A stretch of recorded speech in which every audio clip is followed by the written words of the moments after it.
はい、皆さんこんにちは。今日は私のタスク管理についてお話ししたいなと思います。よく聞かれるんですけど、私は基本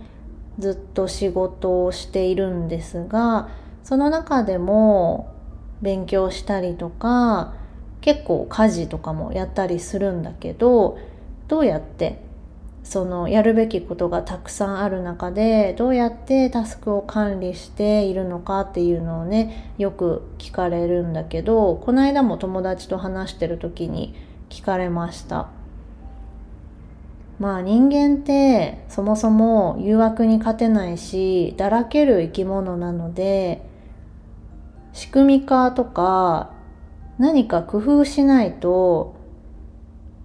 ずっと頑張れないんですよね。スマホの誘惑には勝てないし、 SNS を見るのをやめるっていうことは、そもそもアプリを消したりスマホをどっかに捨てないとできないんですよ。それぐらい人間っていうのはだらけちゃう生き物なんだけど、私もそうだしね。ずっと仕事してるわけではもちろんなくって、でもやるべきことだけやってここまでねやってきたかなっていう感じなんだよね。タスクについては私は手書きでノートに書いてます。小さめのノートにロフトで買ったんだけど、毎日やるべきことをタスクを書いて、でその下にタイムスケジュールが書けるようになってるから、何時から何時にこれをやるっていう風に入れてます。ポイントは結構余裕を持たせて入れた方がよくって、例えばポッドキャストを撮るっていうのも、私だいたい全部で30分ぐらいで終わるんだけど、そこを1時間余裕持たせたりして、じゃないとどんどん遅れていったりしてね、自分自身も嫌な気持ちになるし、全然予定通りにできなかったりするとね。だから余裕を持たせるスケジュールを作ることって大事だなと思います。やっぱりできなかったことって結構ダメージ大きいんですよ、人間って。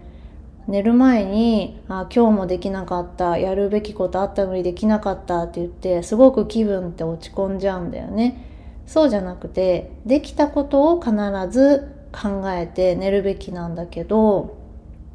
私もフリーランスになったばっかりとか副業を始めたばっかりの時は全然やるべきことが終わらなくって、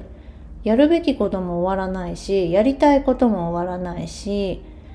挑戦してるだけですごいのにね、でもできなかった自分が嫌で結構落ち込んだりしてたんだけど、今はしっかりタスクを書いて、それが終わったらチェックして、で終わらなくても仕方ないっていう感じで、ちゃんと寝る、あとはちゃんと休憩するっていうことをしっかりやってます。だからちゃんと睡眠時間も確保して、あとは私だいたい7時間ぐらい寝るんだけど、でご飯食べてる時間が昼夜朝合わせて2時間ぐらいかな。だからで運動したりもするんで1日13時間ぐらい働いてるのかな。13時間ずっと働いてるわけではもちろんないんだけど、たまにダラダラしたりするし。でも昼寝はしなくなりましたね。一時期毎日昼寝してたんですよ、眠くて。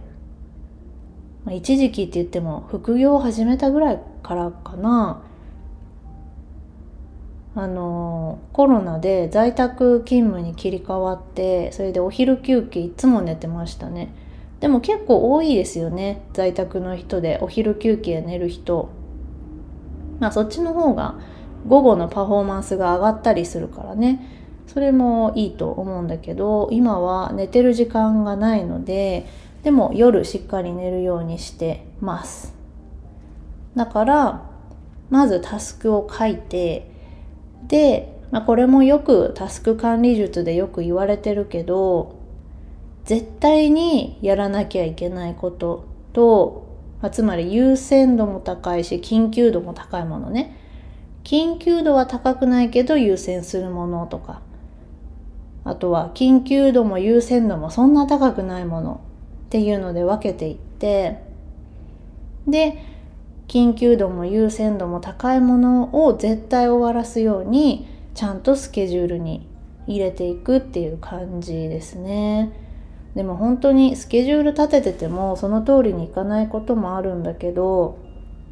でもやっぱり終わらせるべきものはね、締め切りっていうのはクライアントさんがいるものだったら絶対守らなきゃいけないし、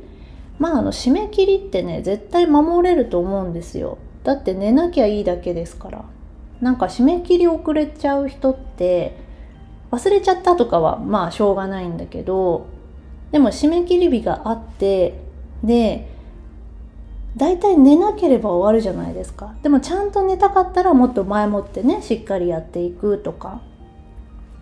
それは慣れてきたらクライアントさんとかによって自分で調整していいと思います。本当は良くないかもしれないけど、ちょっといつも締め切り余裕持ってるなとか分かってきたら事前に言ってね、ちょっと遅れたりとかそういうのもいいと思うんだけど、締め切り守るっていうのは前提ですよね。その 100% の状態で提出とかリリースしなくていいから、自分の 100% っていうのはその他の人、クライアントさんとかあとはユーザーさんにとって 100% とは限らないからね。だからある程度7割ぐらいできてたら渡しちゃえばいいと思います。でフィードバックもらって直していくとかね。そんな感じで優先度をつけてやっていって、必ず昼休憩とおやつ休憩は取る。でもそこはがっつり1時間取るとかではなくって、30分とか20分とかちゃんと外に出てお昼を買いに行くとか、コーヒー買いに行くとか、絶対そうしないとその後のパフォーマンスに影響が出ると思ってて、って言っても本当に忙しい時、急にやることがね来たとか、自分のペースでやりたいけどそのためにスケジュール立ててるけど、たまに急に来ることあるじゃないですか。その場合はどうしてもねちょっと外出てる場合じゃないとかあるけど、そういう日は1週間に1回ぐらいあってもいいのかなとは思うけどね。自分の心身に支障をきたすまで無理しなくていいと思ってて、っていうか絶対無理しちゃダメなんだけど、でもその限界をどんどん超えていくと自分の限界値って上がっていくから、私きっと会社員の時は1日8時間働くのが限界だったんだよね。もう疲れちゃうし、もう働きたくない、パソコンやりたくないってなっちゃうんだけど、そこをどんどんちょっとずつ増やしていくと、もう1日何時間でも働けるし、あと私の場合はやってることが自分の好きなことだからっていうのがあるから、ちょっとこの仕事疲れたら別の仕事をやるっていうのがもはや息抜きなんだよね。普通息抜きって言ったらスマホいじるとかゲームやるとか飲み会に行くとかあると思うんだけど、私はこっちの動画編集疲れたらじゃあこっちの SNS を更新しようとか、こっちの企画を書き出そうとか、そういう風にしてずっと仕事をしてます。最近は疲れたらシールを貼ってます。シール帳がいつも机にあるので、でもそれずっと貼ってるとね、それで一日終わっちゃうんで、一日終わるほどシールはないですけど、それはいい息抜きになってるかな。あとは最近お風呂も毎日入るようにしてるんだけど、でお風呂入る時いつもスマホを持ってってたんですよね。でも最近はスマホも持たずに入るようにしてます。15分ぐらいしか入らないけどね、湯船の中に。そうすると結構リラックスできて、で夜はもうだいたい例外なしに2秒で寝ますね。多分ねこれでもねそんなにいいとは言えないんだけど、寝てるっていうより気絶してるらしいんだよね。寝るのが早すぎる人って結構前にこれ聞いたことあって、絶対私気絶してるんですよ。多分毎日全力で頑張ってるから。たまにスマホいじってる時もあるけど、基本はねすぐ寝ちゃいますね。